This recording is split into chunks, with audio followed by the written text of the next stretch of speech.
You are listening to Season 2 of The Diary of a Wannabe Writer, the short and often daily podcast in which I chronicle my life and attempt to be a writer by writing daily. Sometimes.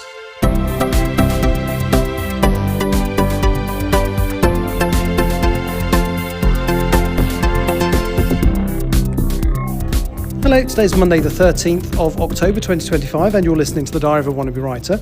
And right at this moment I'm sitting at Rowley Station, or Rowley Station, I don't know how it's pronounced. Do you know how it's pronounced? No. Good. Thank you for your contribution there.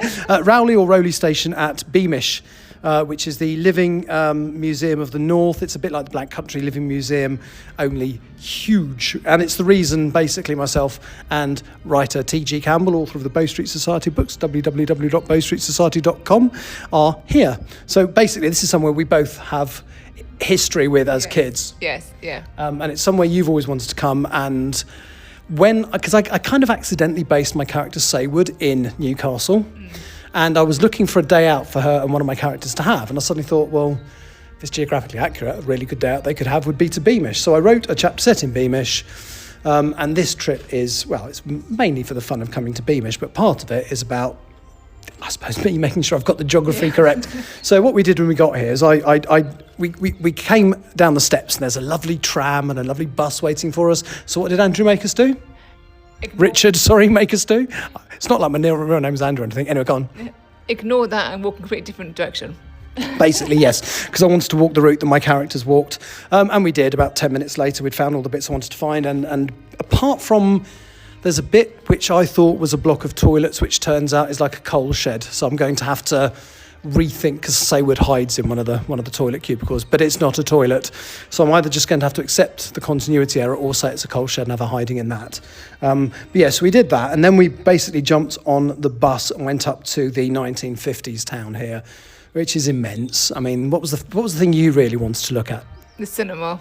Yeah, which was a real old cinema that had been converted into a bingo hall, did she say? Bingo hall, then a garage.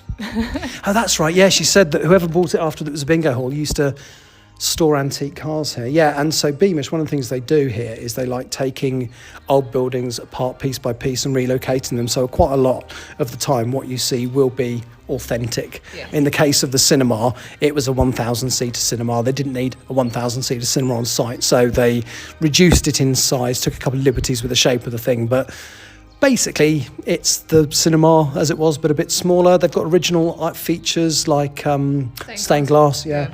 So that was really good. And then the best bit was one of the things we wanted to do is they do photography here, and they've got all the costumes and bits and pieces. So we went over to the photography studio and booked a session at 1:30 in the afternoon, and then carried on exploring. There was so much, so we went to a sweet shop, watched some sweets being made. We got fish and chips. Got fish and chips, authentic. Coal-fired fish fire. Yeah, it was excellent. It was really good fish and chips, and it's just the fact they made it in the traditional manner, which is really good.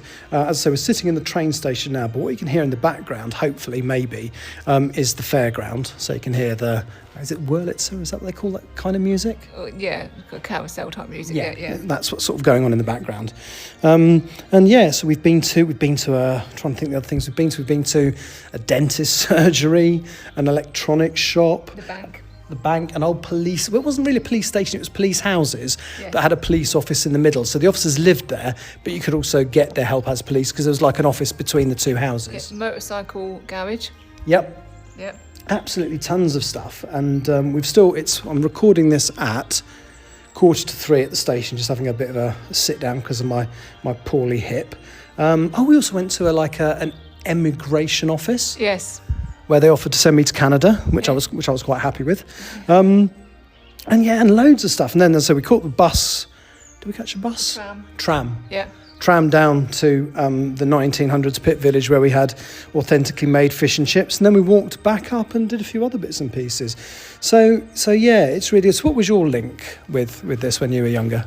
So when I was very young, we came just as a day out and sort of saw bits there, and then I've been since, friends and family as well. And it's sort of, my family's all like miners and dock workers, and they're from this part of the country, so it's just good to see how they would have lived.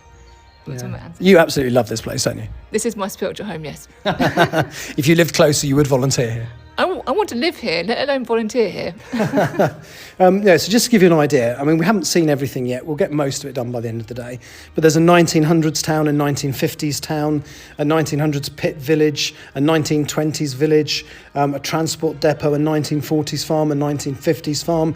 You can hear the fairground in the background.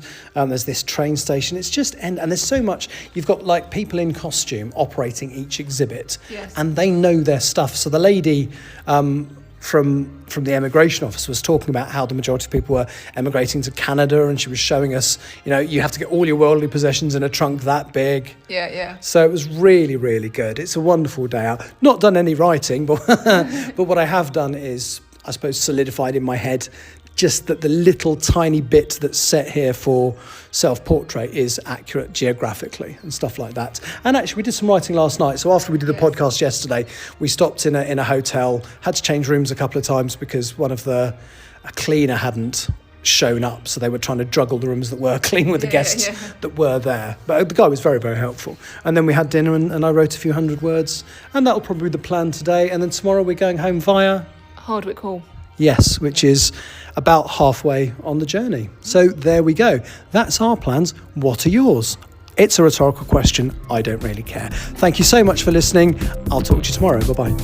You have been listening to The Diary of a Wannabe Writer. For more information about what I'm writing, go to linktr.ee/Richard Writes, capital R, capital W, where you can find details of my website and social media. I may see you there.